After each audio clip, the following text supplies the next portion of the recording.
What's up, guys? It's Shinobi. This is the WARPRIEST, the first boss that you face in the Taken King raid, and it's fairly easy. The raid came out last Friday, the first day, or even in the second day. You know, we had a lot of hard times trying to figure out this raid and trying to get it down. For the most part, they made a raid which was very coordinated. Like, you really need to be coordinated with your team, or else you're gonna fuck up the whole run. Unlike in previous raids where one person could shine, for example in Crota, the guy with the sword, and you know, he could pretty much take the brunt of the weight. He could carry his team as long as they had enough firepower. In this raid, everyone has to carry their own weight, and this part right here, everyone has to be communicating and stuff like that. So to start this battle, everyone has to step on their platforms. There's one platform on each side, one on the left, one in the middle, and one on the right. The way you do this is you have to divide your team up into 3 teams of 2. 2 on the left, 2 on the right, and 2 in the middle. Now when you start this boss fight, the boss spawns. You can't damage him, he's immune, and he's gonna spawn a bunch of ads. Kill all the ads, and then he's gonna spawn a major knight with a sword. Kill that knight, and then the games begin. So on each side there's one platform and there's one rune. The rune, if you play the game, you'll see the rune is the big pillar looking thing. It's kind of like a tombstone with some writing on it. That's very crucial. Just keep that in the back of your head for now. Once you kill the knights that I mentioned, the 3 major knights that spawn on each side, call it out to your teammates, say that your knight is down. Knight down on the right is what we say, because I always stay on the right. And then once that's done, there's going to be a specific order in which you need to step on the platforms. It might be left, middle, right, right, middle, left, right, vice, you know, whatever. All the different combinations of left, middle, and right. The way you figure out the right combination is you're going to have one teammate stand at the back of the room, almost next to the boss, but in a way that the boss can't damage him. And he's going to point out the correct combination. Now you're probably asking, how does that person know the correct combination? The way he knows is he looks at the back of the runes, and on the back of the runes there's going to be a light. As you can see right now, the one on the far left has a big blue light on it. That means the left one needs to be stood on. And then the next one, and then the next one. Once you have your 3 combination done, one person, or the last person who steps on their platform, is going to turn red. And he is the one who's going to be the key for this. So the way this works is everyone who stands around the red aura can do damage to the boss while you have the red aura. The person who has the red aura, the brand of initiate, as you can see, he has to do damage to ads.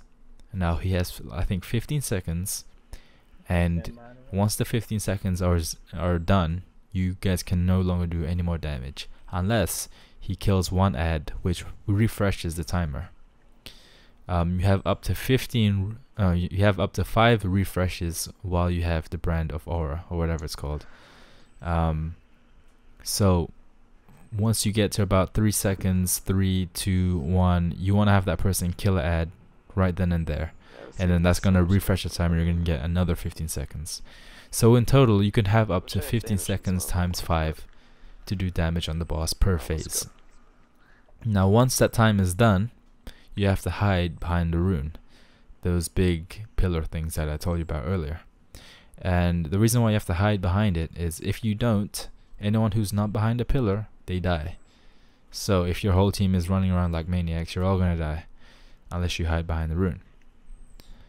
You do not want your team to be hiding on different runes, because what happens when you hide behind a rune is it gets destroyed and you're unable to use it on the next phase. So you have your whole team hide behind the rune that you're on. In this case, it was the right side. So theoretically, you have up to 3 chances to do damage on the boss. No, actually 4 chances to do damage on the boss. The reason is because there's 4 runes. No, there's 3 runes, and after that you get 1 more phase. In which case, if you don't kill him, he enrages, and you have to wipe and do it over again. So yeah, that's pretty much it. That's the base of it. That's the gist of it. The main trouble that we had at the start when we tried doing this was DPS. We couldn't do enough damage. Now let me tell you this: you must do at least minimum, bare minimum, 25% damage to his health per phase, because you're gonna have 4 phases. If you guys do it right, you can kill him in 3. If you do it even better, you can probably kill him in 2, to be honest. If you guys are all hitting your headshots and emptying out your heavy ammo and supers on him, you could kill him in 2 phases. Probably even 1 if, I don't know, in the future, if you're watching this months down the line, you could probably kill him in 1 phase. So right now he's summoning the Oculus. Everyone has to hide behind the nearest rune, which is this one in front of us, and then it disappears. When it disappears, that means you can't hide behind it again for the remainder of this playthrough. Now, tips on doing enough DPS. When someone has the aura, you want to make sure, if you are having trouble with DPS, make sure you have a good sniper rifle and keep critting his head. Keep shooting him in the head. That's one thing. Another thing is, you want to be shooting as fast as you can, obviously, because you only have a limited amount of time to do damage. And also, I think it's better if you have a machine gun over a rocket launcher, and one that has high impact and like good stability. Make sure you're at least 290 light. That's what I would say to my team. If they wanted to do the raid, I'd say be at least 290 light.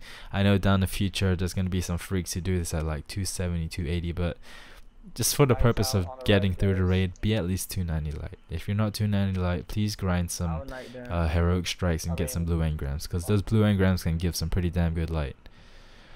Apart from that, that's pretty much it, man. Use your supers. The 2 supers that help the most with this boss fight in terms of DPS is the Bubble Bro with Weapons of Light. Have him pop it at the back of the red aura, so guys can walk into it and walk back into the aura and do more damage on him. And also the hunters who have the Void Bow. The Void Bow lowers defense of enemies, so if you shoot at the boss, all your team will do more damage. And as you can see right here, I died. You might be asking yourself, why did you die? It's because I didn't kill an ad in time. Remember how I said you have 15 seconds to kill an ad to refresh the timer? If you don't do that, you die. So you kind of have to do it. Also, when you have the aura, don't go crazy killing like 10 ads. You're just gonna deplete your timer and your team won't have enough time to do damage. So you want to kill the ad when you have like 3, 2, 1 seconds left, if you can time it right. So that's pretty much it, guys. I know I spoke a lot, I rambled. Hopefully you guys picked up the little bits and pieces that will help you with this raid. One more thing, if you have a teammate that dies when the knights are out, try not to kill the knights until you revive your teammate first, so that you have a full team. And also call out where you're gonna hide. So I think for this last phase, our last rune was on the left, so the whole team had to go to the left, even though the last platform was on the right. So just plan that ahead of time so people know what's happening. And yeah, that's pretty much it. This boss fight is very easy. Just have sniper rifles and good things that you can shoot him in the head with, and you'll be fine. Any comments, post them below. This raid is a lot of fun. I think it's the best raid yet. You know, before this I thought VOG was the best, but this one is definitely the best. It has a lot of good elements to it, and it's not soloable. So yeah, that's pretty much it, guys. Let me know what you got. If you've done the raid, let me know what you got for loot. There's a lot of sweet loot in this raid. And yeah, I'll just let the rest of this video play out. There's a funny moment at the end, and I want to do the other bosses. I think the next one is Golgoroth, who gave us a lot of issues on the first day. And after that we have the Death Singers, Oryx's daughters, and then after that we have Oryx himself, who is... he was pretty damn difficult. As you can see, this is a loot I got. Moldering shards. Moldering shards are pretty useless unless you can get 20 of them. Once you get 20 of them and you beat Oryx, you get an additional drop. So instead of just getting 1, you get 2. So that's pretty sweet. And yeah, that's pretty much it for this video. Watch out for the next Destiny tutorial. I'll catch you guys later.